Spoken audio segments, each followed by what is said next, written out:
Yun mga abel. Good morning sa inyo. Medyo haggard tayo ngayon. Galing ko lang sa tindahan namin sa Santo Domingo. So kakauwi ko lang yun, nakapag-set up na tayo ng mga painom nila. Yung tubig na ihi ng pala ang may kulugo. Pasensya na, medyo pagod. Medyo ano kasi kami, pag Sunday is marami talagang customer. So yun, kapag ready na tayo sa dalawang painuman natin. So yun, mapapansin nyo, meron tayong pakawalan dalawa. Yung hindi pasaway na ibon. So yun nga, pinakawalan ibon natin kanina sa Candon, Ilocos Sur ng 6:20 AM.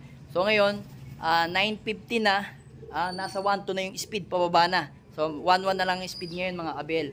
So ito yung forecast natin. Yan mga abel. So yun, ito, mag-aabang-abang na talaga tayo. Baka biglang sumulpot ang mga ibon natin. Yan.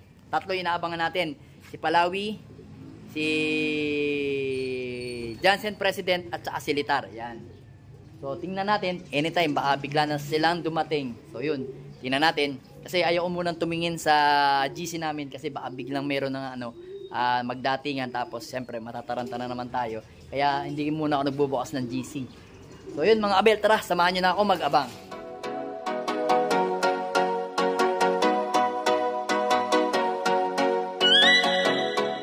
Abel, as of 11:03, nasa 500 pa lang ang nagka-clock ngayon. So ang total entry natin is 2-4. So sigurado hard race ang labanan ngayon, kaya konti pa lang nagka-clock. Ano kaya nangyari? Parang pahirapan ngayon ng pakuyan ngayon So yun, makapagpalusot lang tayo. Makalusot lang yung maalis sa dalawa o yung dalawa nating young bird, masaya na tayo. So yun, mag-aabang-abang tayo ng mga young bird natin kasi ako, Diyos ko, 500 yun. Sigurado sa 500 na nag-clock na yun.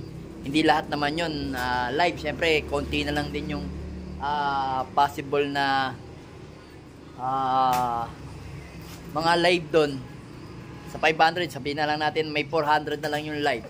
So yun, kailangan makalusot yung ibon natin kasi 12:16 pa naman o 12:16 o 12:17 pa naman yung cut-off natin. As of now, is alas 11 pa lang. Yan. Magbabaka sakali pa rin tayo. So yun, tatlong ibon natin wala pa rin. Pati yung kay paring Riz dito, wala pa rin ibon. Ngawit na yung bato ko. Kailangan ko ata ng salompas So yun. Ay nako, Diyos ko, ganyan talaga karera pagka hard race. Di natin masasabi kung ano nangyari sa mga ibon natin. Pero yun nga, marami nagsasabi pahirapan ngayon. So sigurado hindi lang naman ako nag-iisa. Kaming dalawa ni paring Riz, hindi lang kami ang dalawa naghihintay pa. So marami pang mga, kasi almost 2-4 dami pang hindi nagpapauwing ibon sigurado. Kaya samahan nyo ako mag-abang pa. So yun mga abel, parang meron ako nakita, white flight. Parang white flight to. Checkered na white flight. Parang nakita ko, checkered na white flight. Saan na? Checkered na white flight. Saan na? Parang may nakita. Ayun na, ayun na, ayun na.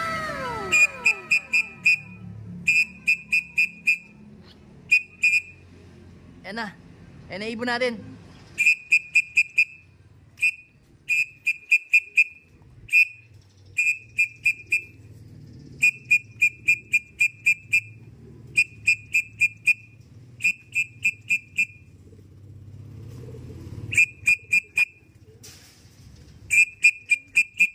Palabasin natin yung mga ibang ibon dito. Yan.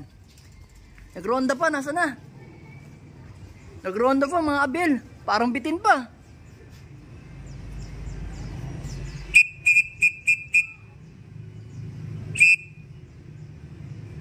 Nawala. Diyos ko, saan nagpunta yun? Ayun na yan. Dumaan. Nakita niya yan. May nakita siyang mga ibon sa baba. Kasi kung hindi natin siya lalagyan ng ibon sa baba, may hirapan tayo magpababa sa kanya mga abel Ayan na, may nakita na siya Yan. Young bird natin, young bird. Pasok. Young bird, yun. Pasok na, pasok. Young bird natin. Alright. Pasok. Ayun. Isa na. Alright.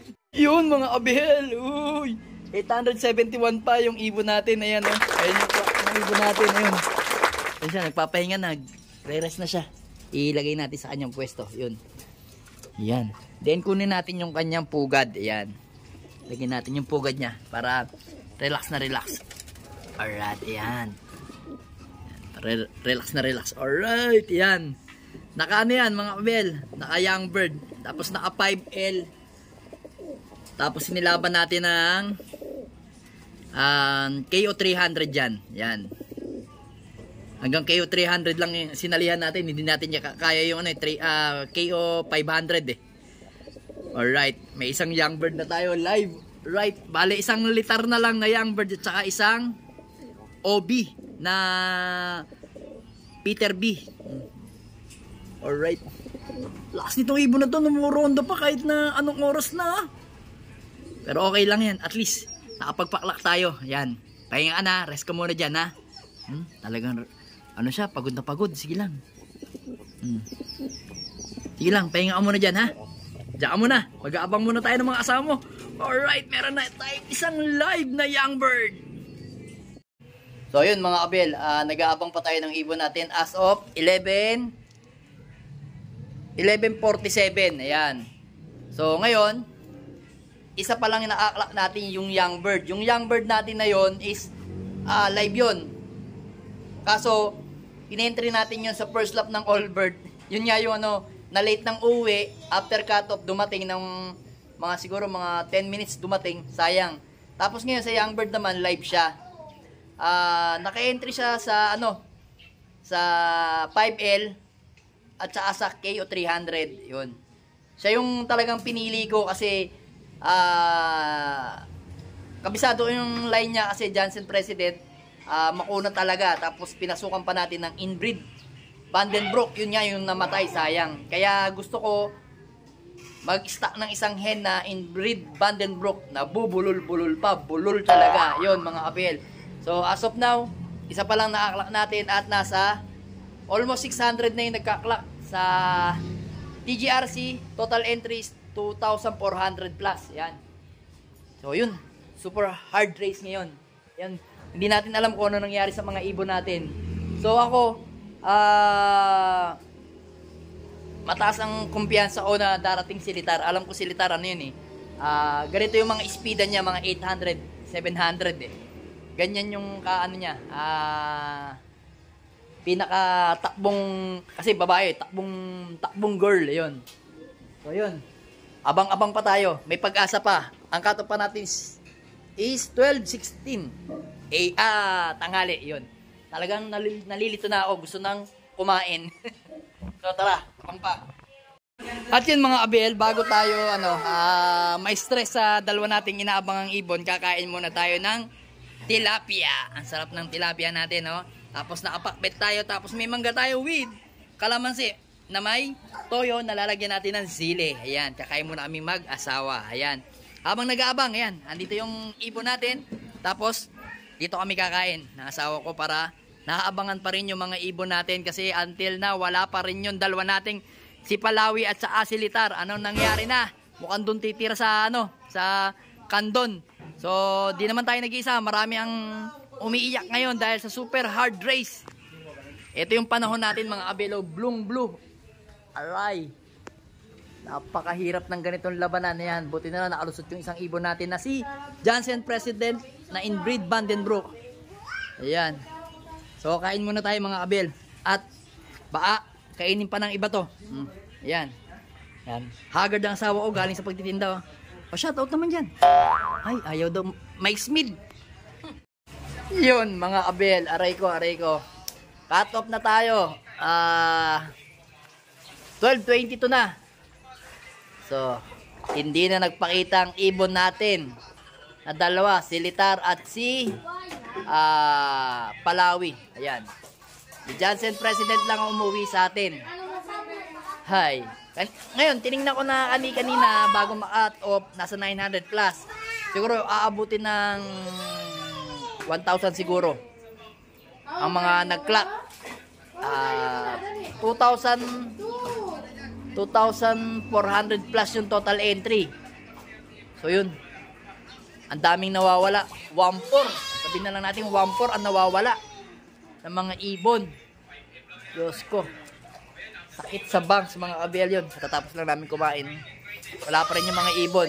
Swimming na yung anak ko. Naligo sa planggana. Yehey! Serious! Hi! Yay! Hi! Yan nga. So, yun mga kabel.